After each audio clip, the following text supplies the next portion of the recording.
Raider Nation, it is time for another edition of Silver and Black Today, an Odyssey original podcast where we talk nothing but Las Vegas Raiders football. And what a good week to talk Raiders football. Of course, the Raiders coming off a 38-20 win over the Houston Texans in the friendly confines of Allegiant Stadium in Las Vegas. And to talk about it with you today, my partner, Moe Moten. He is the national NFL writer for Bleacher Report, also the Raiders columnist up on sportsnot.com. Follow him on Twitter at Moe Moten. That's Mo with an E. And you can follow me at LV Gully. Mo, all right, buddy. We had a great time on the post-game show for once because it was a win. People were in a good mood. We did get some comments on Monday saying that we were not being positive enough. You just can't win sometimes. But nonetheless, this team did what we thought it had to do, and that was go out and prove that they can turn this thing around. They've taken a baby step towards that. They came out and they were flat in the first half. Second half, they pull it together. They get the offense rolling. Josh Jacobs is an animal. He is on fire. But I want to get from you off the top, watching the game as you did after the fact, because you're covering the entire NFL on Sunday. Tell me what you saw. What did the Raiders do well? And what was the key in your mind, outside of Josh Jacobs, we know, for this game to really go the way it did, late as it did?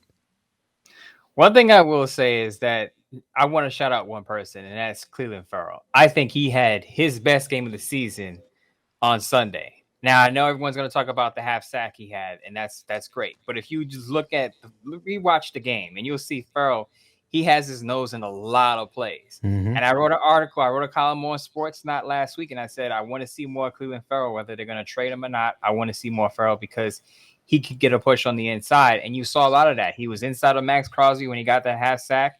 On some snaps, he was inside of Chandler Jones. So I think Ferrell is starting to find his way in that defense.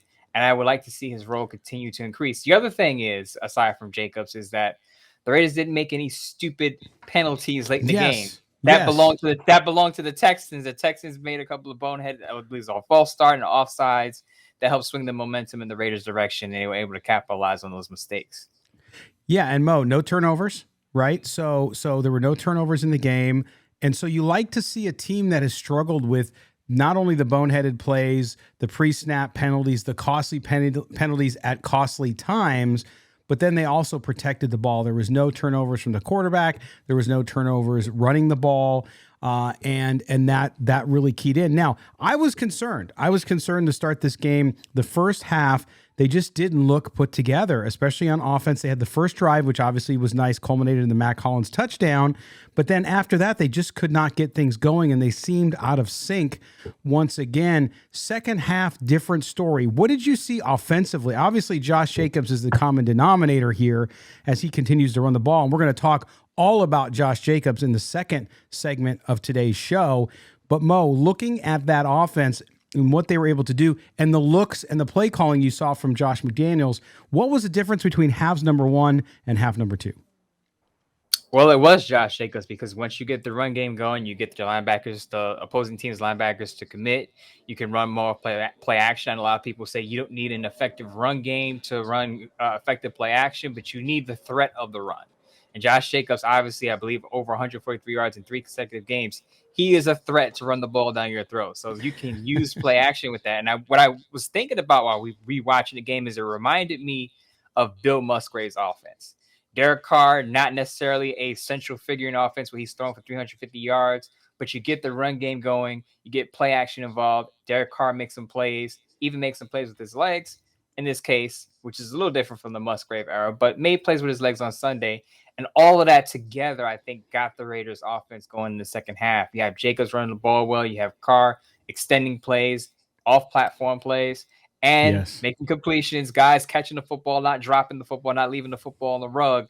That matters. And when you have all of that together culminating, your offense starts clicking. And that's why you saw what you saw on Sunday.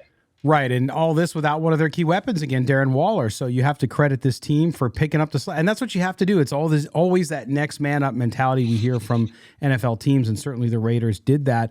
And Mo, the one thing I want to talk about too is the offensive line. So we've talked about, you and I, are not fans of the 8-man rotating offensive line, but something's starting to click between the Chiefs game. Yes, I know it was a loss, but that offensive line started to really pull together.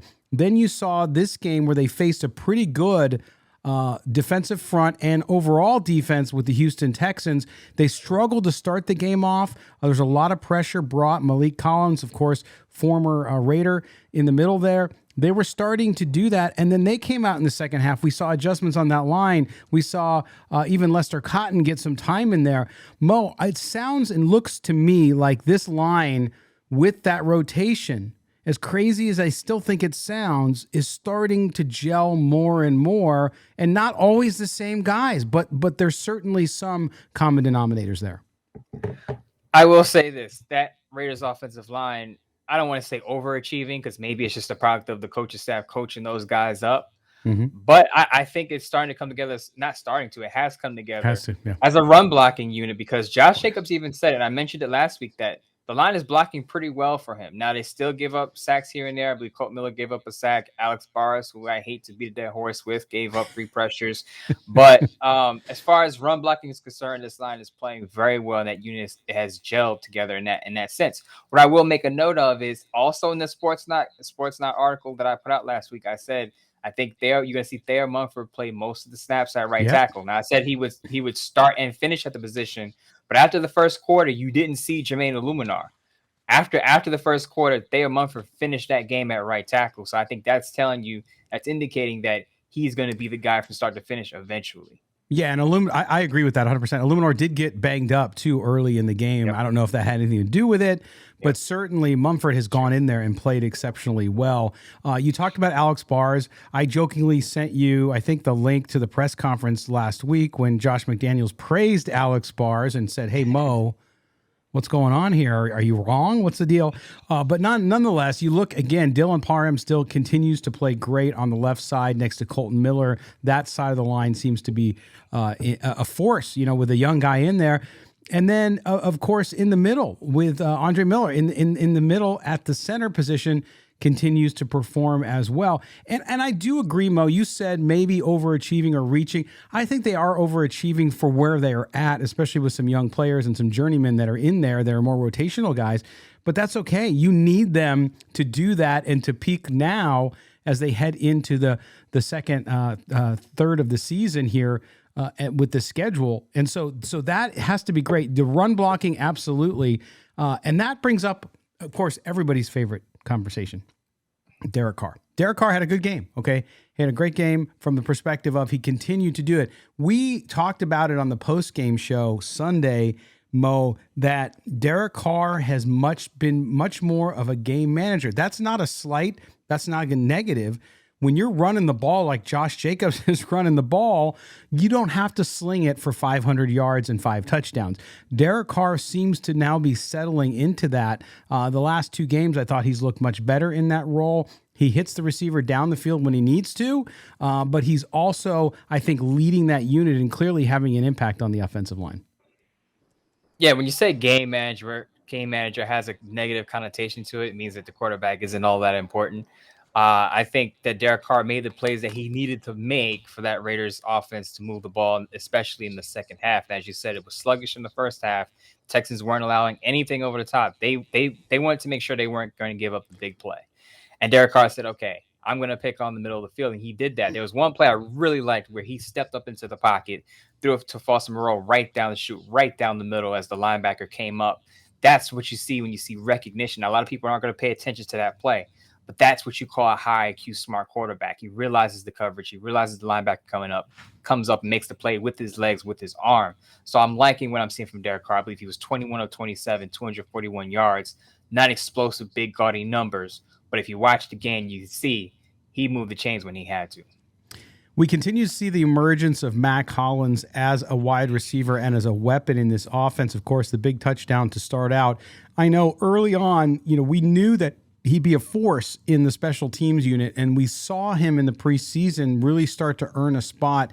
And I think you and I said, hey, by 3, 4, 5 games in, you'll have a better sense for who that third wide receiver is. Mac Hollins has locked that up. Doesn't mean the Raiders don't use other guys. We saw DJ Turner have quite a bit of action Sunday in the game as well. But talk about Mac Hollins. Why has he been able to emerge? Is this a little bit of the McDaniels system versus what he was playing in Miami? It's a little bit of, I don't want to say the system, but him just being ready when his number is called and when Derek Carr targets him. I think Mac Hollins is doing what we thought Darren Waller would do. I saw that first touchdown that Mac Hollins, that the Raiders had with Mac Hollins. That's usually where Darren Waller would be, right down the seam, right down the middle, catching that touchdown pass. Obviously, Darren Waller not playing, Mac Hollins filled that role. So I think with Darren Waller being out, Mac Hollins has kind of filled that pass catching void that the Raiders need as that third or maybe second receiver behind Devontae Adams. So kudos to Mac Hollins for stepping up and not just being that quote unquote third receiver, but just being a compliment to Adams and Renfrow. Yeah, amazing. And he just continues to do what's asked of him. And that's what you have. I think no one was really concerned even. Yeah, you don't like to have Darren Waller on the sideline, but at the same time, you do have some depth on that offensive side of the ball. Nobody's been worried overall about the talent level, I think, on the offense, sans the offensive line. And so to see him emerge that way. We also saw Hunter Renfrow get reacclimated and activated yesterday with some big catches. I always joke Hunter can't stay on his feet. He's got to catch the ball, fall into the ground, but it works for him. He even did it one way where he was able to get back up and run for several more yards. Hunter Renfrow, I think after that head injury, I think people forget that with concussions, it's really something that you can't always tell you're off a little bit. But I definitely saw last game against the Chiefs that Hunter Renfrow really wasn't himself. But this game, he seems to emerge. Of course, he held on to the ball, so he had no problems with the turnovers on Sunday. But that's a good sign, too, that you see Hunter Renfrow warming up with Derek Carr now. Yeah, he's also dealing with a hip injury, so that's another thing added on to the concussion. And as you said, it was just good to see him get some catches and get himself warm in that offense because they're going to really need him, especially if Darren Waller is not healthy for the remainder of the season, if he's in and out of the lineup. There was one catch that Renfrow made that I was just in awe of. He kind of slid on his knees, caught the ball, and I think the linebacker, Christian Kirksey, kind of backed off because he either thought Renfrow was down or that he dropped the ball and kind of backed off, and Hunter Renfrow gets up and gets more yards. Just exactly what you want to see from him, and it's glad to see him back in the fold. Yeah, he got up and got, I think, 6.5 or 7 more yards. So huge play, and that's why he's such a smart guy. Awareness all over the field. Mo, a couple things, too. For all of the negatives we've talked about and the way the fans have felt starting off 1-4, and certainly that's disappointing. But the sense was you and I, during all 3 shows last week, we talked about, hey, they're in a spot now where they can turn it around pretty quickly. Things seem to be going in a positive direction, sans the injury and some of the defensive challenges that they have we'll talk about later. But you look at the Raiders here. I'm going to read this off to you. One of 2 teams in the AFC West with a positive point differential. I didn't realize that, and I started looking through.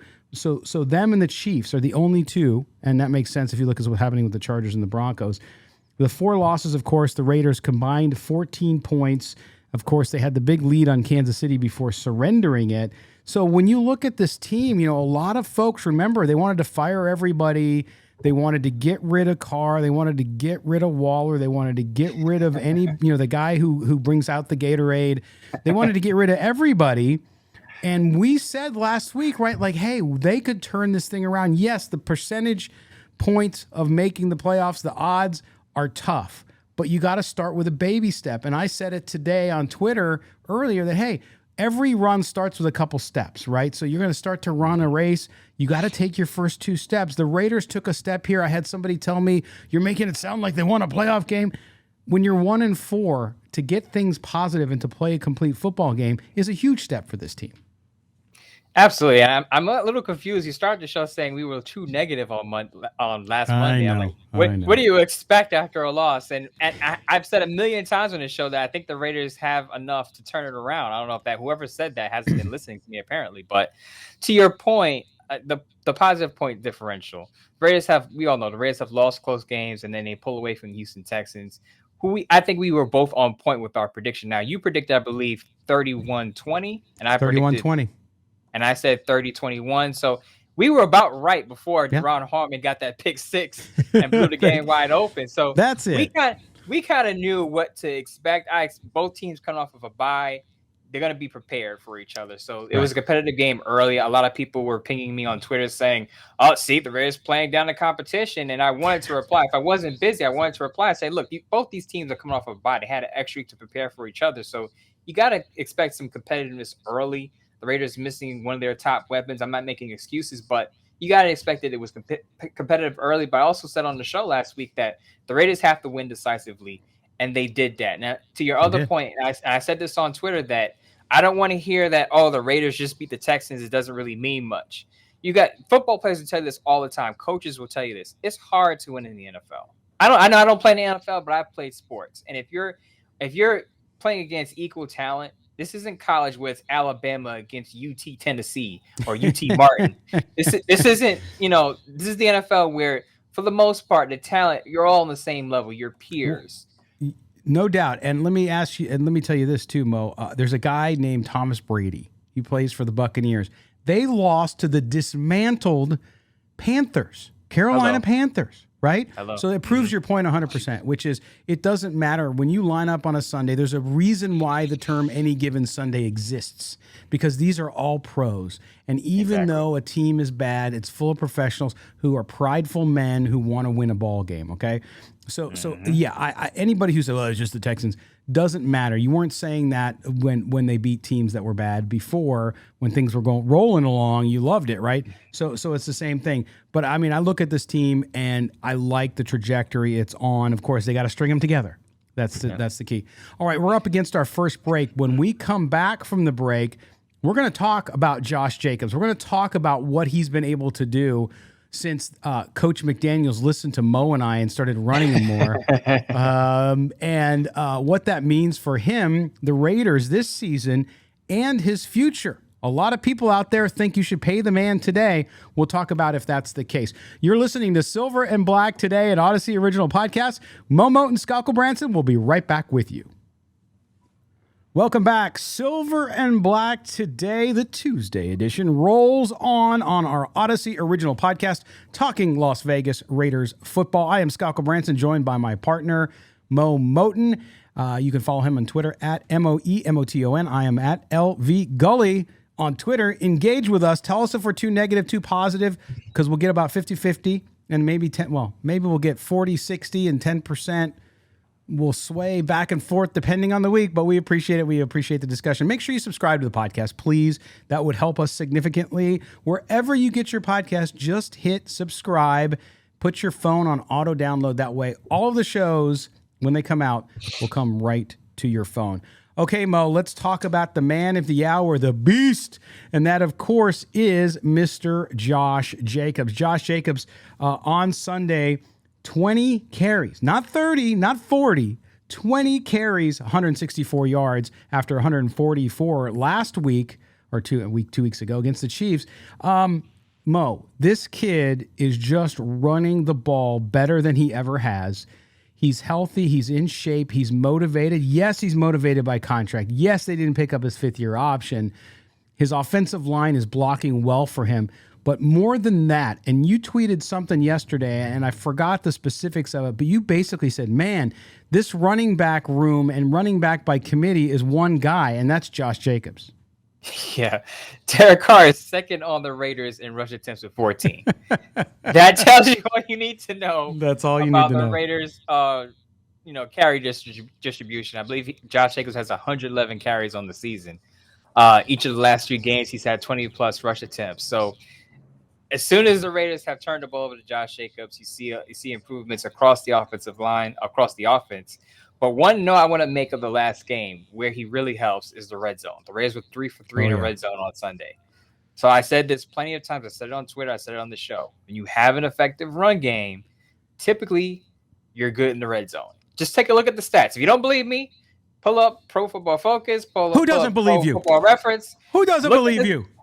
Look at the stats. Teams that are good in the red zone usually have a good run game, or they have an elite level quarterback. Like yes. You have one or the other if you're really good in the red zone. And I remember I pointed out on the show recently that the Lions are really good in the red zone. They had DeAndre Swift healthy. Now, guess what? The Lions have scored 6 points in the last 2 games. And you know what? DeAndre Swift hasn't played in either of those games. It's not a coincidence, people. Once you run the ball well, you're good in close quarters when there's not a lot of space inside the red zone. No question. And Josh Jacobs, again, he's breaking records, franchise records. Marcus Allen was in attendance yesterday at the game. The way he's running right now is the best of any Raiders running back through the number of games. That's with the record he broke with Marcus Allen. I forget the exact number, but we'll give it to you later in the show. But he is determined. When you look at what he's been able to do and what his history has been with injury, he obviously has stayed healthy. He looks fresh.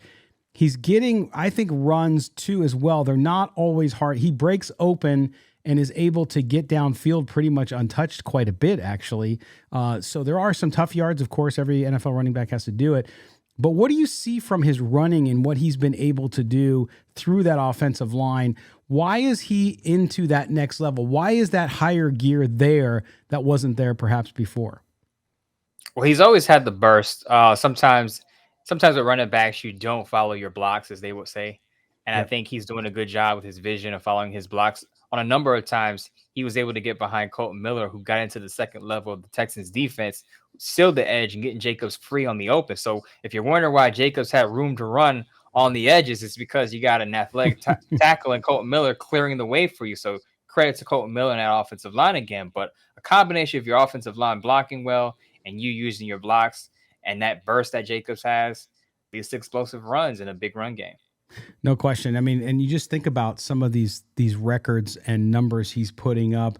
He joined Marcus Allen, of course, the great Raider Pete Banaszak, as the only two Raiders with multiple games of 3 rushing touchdowns in their respective careers. So just to put that into perspective and how much he's doing, if Josh Jacobs isn't there, what happens to this? I don't see this offense putting up 31 points. Let's take out the Harmon touchdown, the pick 6. But if you look at the 31 points they scored yesterday, without that running game. But again, we've talked about all of this when we talked about McDaniel's offensive system and how it uses the running backs, and we saw it in New England for all those years. Is it any different? Are you seeing anything different than what we expected, other than the fact that Josh Jacobs is just a man on fire? Now, I would say most of us thought that we were going to see a running back by committee. Even reporters that attended Raiders camp said, okay, we expect to see a running back by committee. The Raiders signed Brandon Bolden. They signed Amir Abdullah. They drafted Samir White. So you're expecting all those guys to get touches and to cut into Jacobs' workload. But as we were saying on the show, he's hot right now. So you don't want to take that guy off the field. Now, we did see a little more of Amir Abdullah, which I pointed out in the column last week that we should see more of him. He did have a couple of catches, which is more than he had one catch coming to the game. But with the way Josh Jacobs is running the ball right now, you just do not take him off the field because he's hot. But what I will say is all the people screaming, pay him now. Whoa there, Cowboy. Remember, Josh Jacobs he has an injury history, so you want to let him play out the season and then negotiate later because the Raiders also may need to add players for that secondary. So you want to have financials for that. So I would say let him play out the season, but he is playing the best he's ever played right now in a Raiders uniform. And let me say this, because that was my first inclination. I talked about it a little bit on the post-game show, and I think that's where some people were leveling that I was being too negative. It's not being negative. It's the business. It's the reality.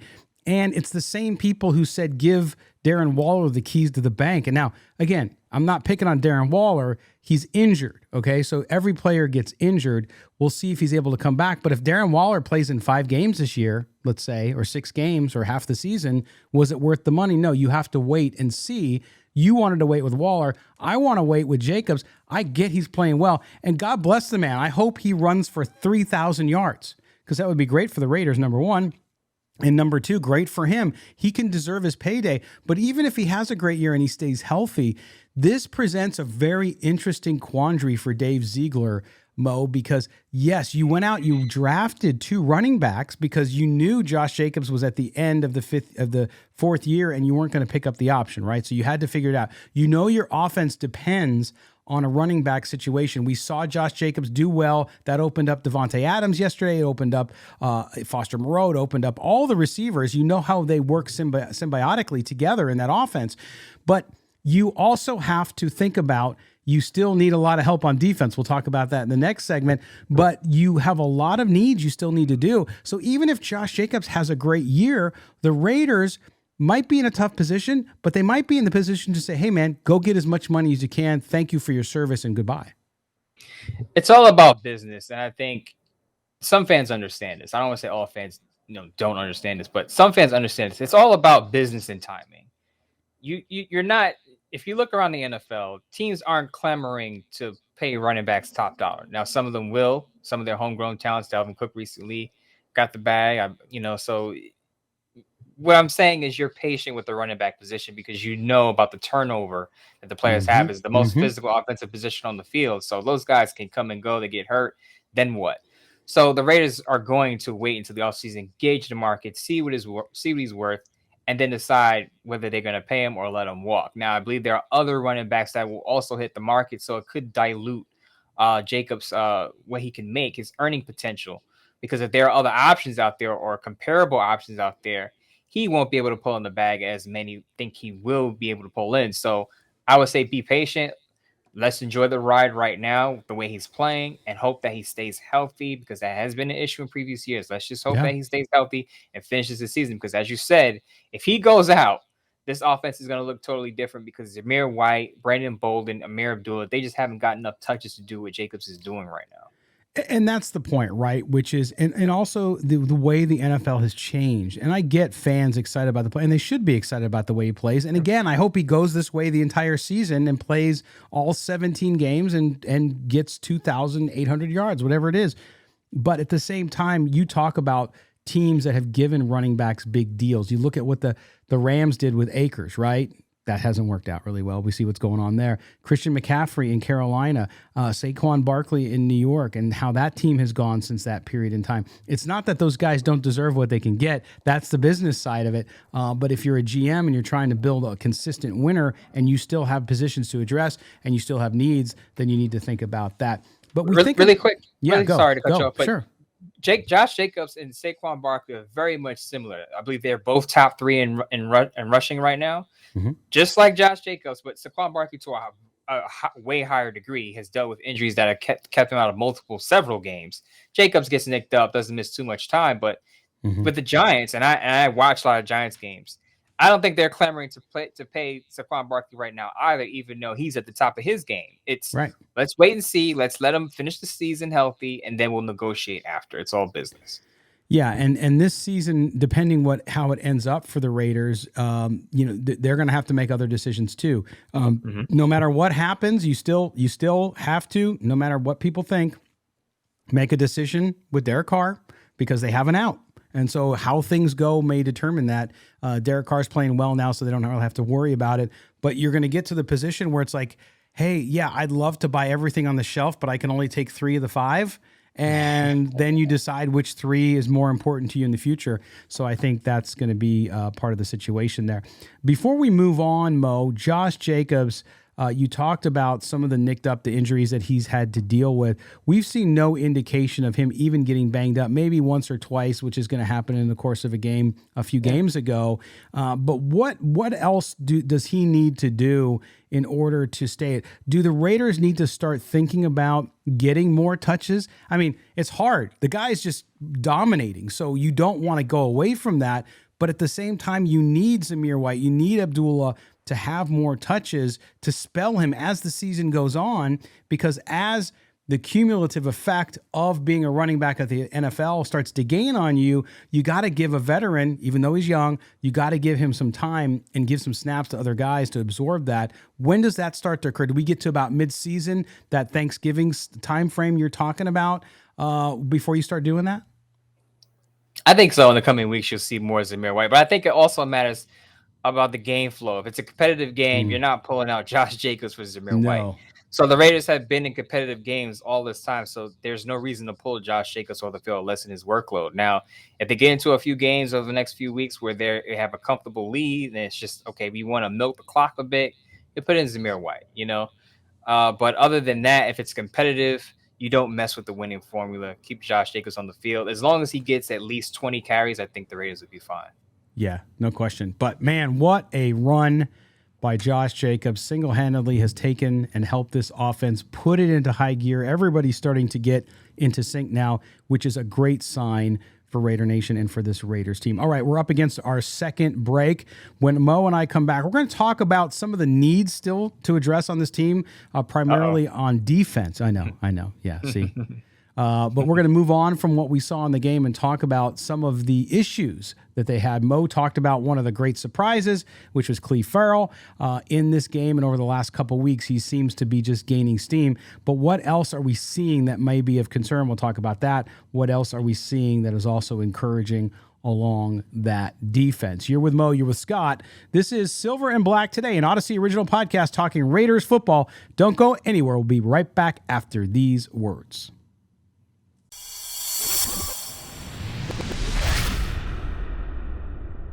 Welcome back. Home stretch, Silver and Black today on the Tuesday edition. Thanks for being back with us. I am Scott Branson. My partner in crime here is Mr. Moe Moten. He is a national NFL writer for Bleacher Report. If you don't read him, we will find you and we will make you read him. We will hold your eyelids open and read the quality work that he is doing. You can also catch his Raiders work up on sports.com. Follow us all on Twitter. Mo's at Moe Moten. I am at LV Gully. You can follow the show at SNB Today. Also, do us a favor. Make sure, if you already don't, that you subscribe to the show wherever you get your podcast. Mo, we talked about all the great stuff and Josh Jacobs, this offense, this Raiders team, how they came out against this Texans team after kind of a sluggish first half to really turn it on in the second half. Now, the Raiders defense, let's start with a really positive point here. And I made the joke because I'm a big fan of the movie Glenn Ross, what I'm sure you've never seen.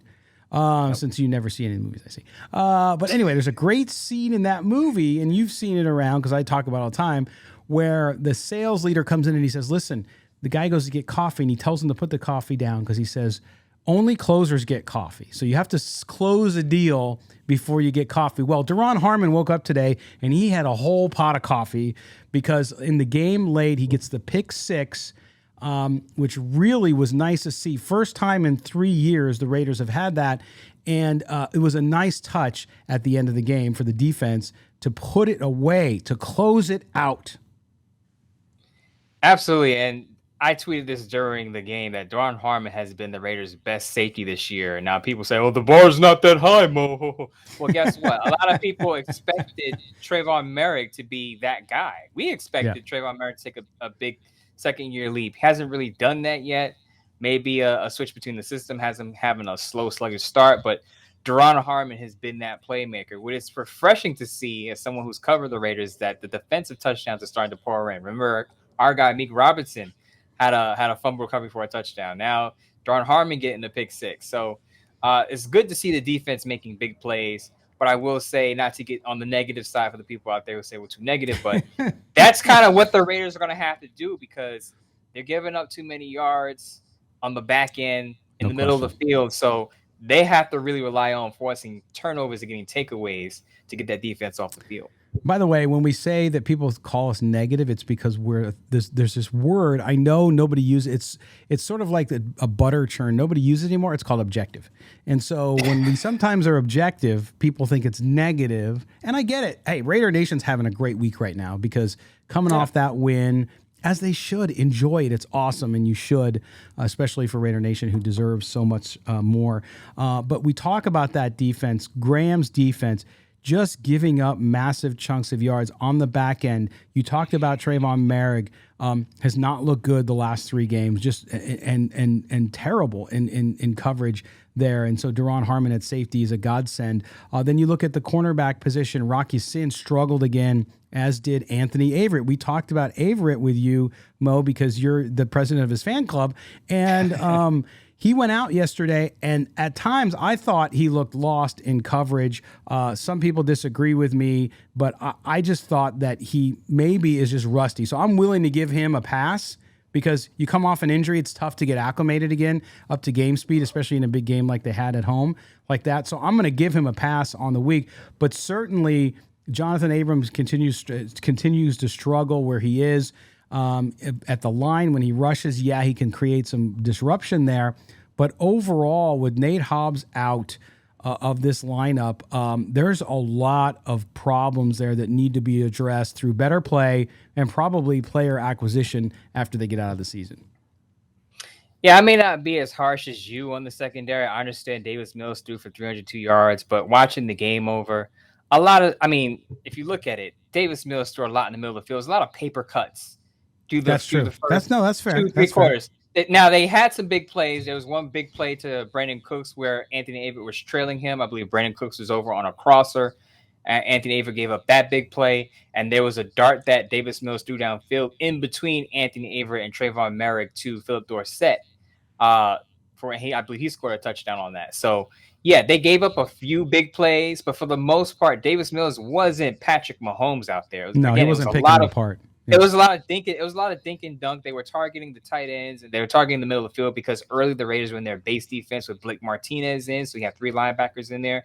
So they knew, okay, the Raiders are going to try to defend the run because we have this sensational rookie in Dameon Pierce. Let's throw the ball in the middle of the field to get them off balance. So I understand where the Texans got a lot of their yardage from. So I'm not as harsh on the secondary as far as the pass defense. I do understand that Anthony Averett has been out with a broken thumb, I believe.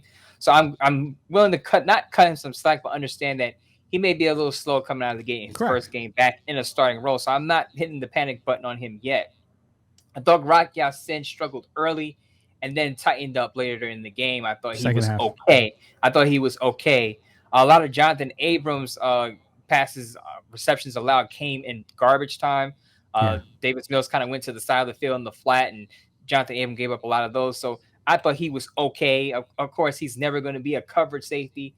But as far as I'm concerned, what worries me is the Raiders are thin back there. So if any one of those guys has a bad game, it's going to show up because you don't have any depth back there to swap guys out. So that's my concern. I think Anthony Averett eventually will catch his wind and be fine. Rock Ya-Sin has been okay. Tackling sometimes has been a little bit suspect, I will say. But Tre'von Moehrig, he has to pick it up because if he doesn't pick it up, he's supposed to be that safety that's supposed to take the next step. It's been Duron Harmon who's been able to cover for him. If he doesn't pick it up, that secondary could be in trouble without the depth on the back end. And Tre'von Moehrig, do you think, when I watch him, my guess is he's struggling with the defense. He's struggling with the new system because you look at what he was able to do last year and how he came in, and we were really excited. We talked about him all summer, didn't we? And then he has not looked himself. Now, that could be a multitude of reasons, but certainly I just don't think, much like Derek Carr didn't look comfortable in the offense for a while, I don't see Tre'von Moehrig looking comfortable and knowing where he's going to be. Now, yes, he's getting beat on coverage, but it always seems to be because maybe he's hesitating and he's not taking that step, so he falls a step behind. Now you pick that up, and it's a correct assessment. And what I gather from this is, and I'm not in the field, I'm not in the locker room here in the game plan, but from what I see, I think it's a little bit of miscommunication. If you remember one of the touchdowns, I believe it was the first touchdown that Texans scored, there was a miscommunication between Amik Robinson and Anthony Averett. Now they got tangled up, bumped into each other. Guy runs free, scores a touchdown. I think one was supposed to pass the receiver off to the other. It didn't happen seamlessly. That's a touchdown. On another play, I think Moehrig was slow coming over the top. He got caught looking in the backfield. He was looking at the quarterback, wasn't paying attention to the receiver. The ball got by him, and I think that's a little bit of eye discipline. So just certain things little things you can clean up where I don't think he's necessarily lost, but he has focus in the wrong place. And I think once he gets that as a young player, once he gets his eye discipline correct, he'll play a lot better football. Well put. I can buy that. I'll buy that. We talk about, too, this team defense, Patrick Graham, what he's been able to do. At linebacker, I was very encouraged early on when I saw Denzel Perryman and Blake Martinez in the game at the same time. We actually had an email last week on our mailbag show about that very subject. Would we see them on the field at the same time? Martinez had a couple nice plays early. They went away from that in the second half. What did you see at that linebacker position with the Martinez-Perryman duo, and then as they went away? But I saw Diablo make some good plays, struggle at times again as well there. He just seems to be just a little bit inconsistent as a young player. But why didn't they go back to the Martinez-Perryman duo as the game progressed? Good question. I'll explain why. As I said earlier, the Texans are a run first team. They're going to they're going to feed the ball to Dameon Pierce. So the Raiders said, okay, we're going to play in base. We're going to put an extra linebacker on the field, not an extra, but a third linebacker on the field. That was Blake Martinez. So you have two top tier tackles in Denzel Perryman and Blake Martinez to take down Dameon Pierce. So to counter that, what did the Texans do? They started throwing to the middle of the field. That's Blake Martinez's weakness, as is Denzel Perryman. So now you need to take one of those linebackers off the field and get another safety in there or get another defensive back in there who can cover, because now the Texans are targeting their tight end. Now they're targeting the running back in the passing game. So now you have to cover up the middle of the field. You got to take one of those thumpers, those 2-down thumpers off the field. So that's why you didn't see Blake Martinez as the game went on, because as the Texans start to throw, you don't want Martinez to get exposed in coverage. There you go. See, now you don't even have to send in the question for the mailbag show tomorrow, because Mo just answered it for you. Good stuff. Let's get back to Duron Harmon for a second, because we talked about Moehrig struggling. Harmon gets the start over him, and the old dude comes out and balls out. He gives up 2 receptions on 4 targets for just 6 yards. Yes, everybody's going to remember the pick 6, but Mo, he was stingy. I mean, I think that's the best word I can come up with. He was stingy in coverage. And that's really encouraging, because if, to your point about the depth, Moehrig isn't doing the job right now, which is fine. Maybe he finds it, maybe he doesn't. But you got Duron Harmon stepping up and saying, hey, let me show you how it's done, Cub. I seem to recall 2 hosts on a radio show that were big on Duron Harmon in the offseason. No. A lot of people saying, I know he's got Patriots roots, but he's washed. And I'm like, well, this reminds me of? This reminds me of Casey Hayward and Gus Bradley's system. Oh, yeah. Now, remember Casey Hayward, he got signed. People like, well, he's a little older. He's just a placeholder. Turns out he happened to be the Raiders' best defensive back last year, our best corner. A little better than Nate Hobbs, who, again, had a sensational rookie year. But Casey Hayward was the guy on the boundary. I believe he allowed like 51% of completion rate. This reminds me a little bit of him with Duron Harmon, where he comes in as a veteran, has the knowledge of the system, comes in, plays well, and he's Johnny on the spot. He's around the football. Even when he's not picking off a pass or breaking up a pass, he is around the football, making sure that the wide receiver doesn't get a clean catch. So big pickup for the Raiders right there on a bargain. Shout out to Duron Harmon making some plays, because they absolutely need him. Mo, before we kind of wrap up the show here, one of the biggest, if you put winners, and I'll write about this in my column tomorrow on Sportsnaut, my stock up, stock down column, stock up, way up on Josh McDaniels. Josh McDaniels been criticized heavily by the fan base, even by us at times, for doing crazy things. I'm still not happy with his trick plays when the offense is moving the ball.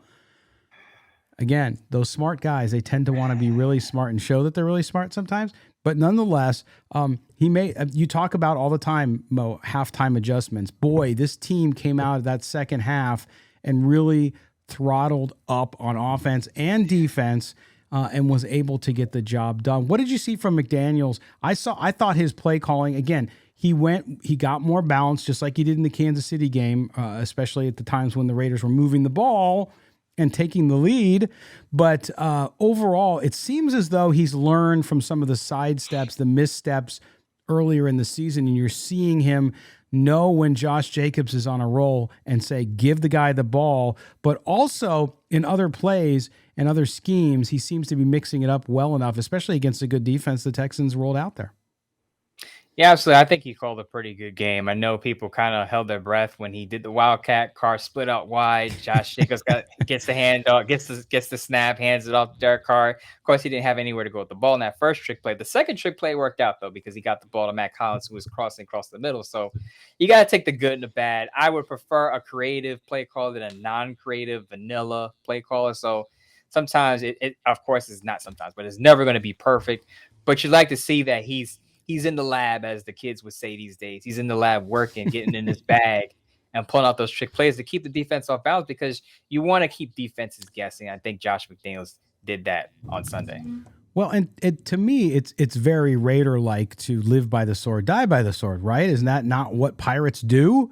And so to me, I get it. It just, it makes me so nervous. Like I'm watching, I'm like, what are you doing? You're moving the ball. What are you doing? But I'm sure it'll work spectacular at some point, and they'll rattle off a 98-yard end around run where Derek Carr is the wide receiver 50 yards downfield wide open. No, that won't happen. But I nonetheless, tell you what, really quick. I did yeah. like DJ Turner getting carries because he Yes. has speed and he has great change of direction. So I really liked him getting those handoffs there because I think that one of those carries really got the Raiders offense going at one point in that game. And it was really interesting because a similarity with the Chiefs beating the 49ers on Sunday. Did you see Mecole Hardman doing the same thing? Yes. And it was the same type of play utilizing the speed of a wide receiver, which, interesting. But nonetheless, so you can see that obviously is something working its way into the NFL playbooks around the league, and the Raiders are no different. So it's all good. But Mo, I'll tell you what, this win, people who are not happy about this win, I've seen some in the media call it an ugly win or a not good win. I think that's what you need sometimes. You need to grind it out. And to me, what's different, I think, in this win than I've seen in a while is that it was an oh no moment again. Here we go again, late in the game. They're down. They're going to have to try to come back. And we've seen those fall short. This time, they really turned it up on both sides of the ball, and that is exactly what you need now going on the road to the East Coast 2 weeks in a row. Yeah, absolutely. And I'll say this again. There's no ugly win. A win is a win. A loss is a loss, no matter how it happens. I know it's the Texans. I know they were at the bottom, 1-3-1 coming into that game, but the Raiders can only play who's on their schedule. I tweeted this on Sunday night. The Raiders can only beat who's up next. So I think coming out of the bye, they needed a game like against the Texans to get their momentum going. Because can you imagine if they came out of the bye and they had to play the Chiefs? And then it's a tough one coming out of the bye, and if you lose that, it kind of puts a damper on things. They got, I don't want to say easy game, but they got an opponent on the lower end of the rung coming out of the bye. I think that can help them build momentum as they go on their East Coast trip.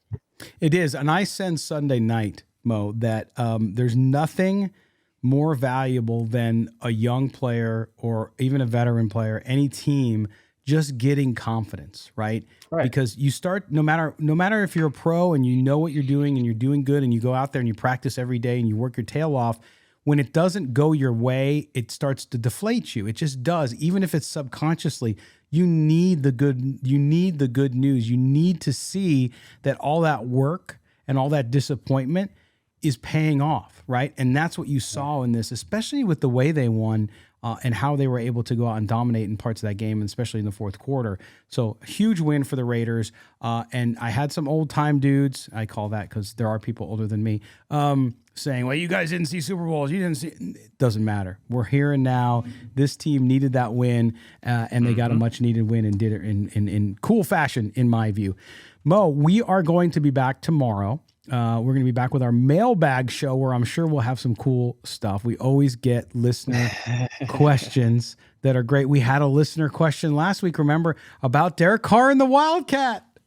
And we said, yeah, I don't think we'll see him in the Wildcat. And then he lined up in the Wildcat. So there you go. I think that was John. The emails are on it. Yeah. We got good listeners, man. I'm telling you, John Davis, I think that's who wrote us in with that one. So shout out to John for calling that one. Wow. Or was it Gary Harkenreader? Oh, no, it was Gary. You're right. It was Gary. It might have been Gary Harkenreader. Mm-hmm. It was Gary. So we'll see. Got you, Gary. He's got you. Got your back. That's where the age comes in. So we'll be back tomorrow with our Raider Nation mailbag show. So make sure you join us for that. And then Thursday, we turn our attention, of course, to the New Orleans Saints. We'll talk about that and how the Raiders look, as well as any roster moves or news coming up from the Raiders. And make sure you read, as you will see, content from Mo up on Bleacher Report. Make sure you check out the whole NFL. What's going on in the rest of the AFC? Mo, it's kind of crazy what's happening. The Chiefs go on the road and beat the 49ers with their new shiny, spanking new running back in Christian McCaffrey. The Chiefs, everybody, people doubted the Chiefs in the offseason, and guess what? They look to be and are the number one team along with the Bills. It's pretty close in the AFC, and they're going to be a team that is going to be tough to beat. Yeah, I actually thought the Chiefs would taper off a bit. I've been saying that the Raiders and the Chiefs would play for that wild card spot in the last week of the season. That's probably not going to happen. The Chiefs are probably going to win the division. The Chargers are mediocre. I wrote that in a recent column that the Chargers are pretty soft on the run. They have not fixed their run defense at all. They lose J.C. Jackson for the season with a knee injury. That team is up and down. So I still think the Raiders can still grab second place in the AFC West. I do too. The Chargers are going to have a new coach next year, as will the Broncos. I'm going to predict that now. Even though he's a new coach, it's not working out in Denver. You talk about Russell Wilson, who kind of came back a little bit when he gets back from his injury. I think he'll be fine. But I think you look at what's happened in Denver and feel good. The Raiders at 1-4 were, a story across the country. Oh, this is terrible, Josh McDaniels. Let me tell you something. The Raiders are in much better shape than those teams are as well. But we'll be back tomorrow. Mailbag show Thursday. Make sure you subscribe so you get that. Make sure you read Moe's content up on Bleacher Report and sportsnot.com, and check out my Stocks Up, Stocks Down tomorrow on Sportsnot as well. For Moe Moton, I am Scott Branson. This has been another edition of Silver and Black Today, an Odyssey original podcast. Take care, Raider Nation. We'll talk to you tomorrow.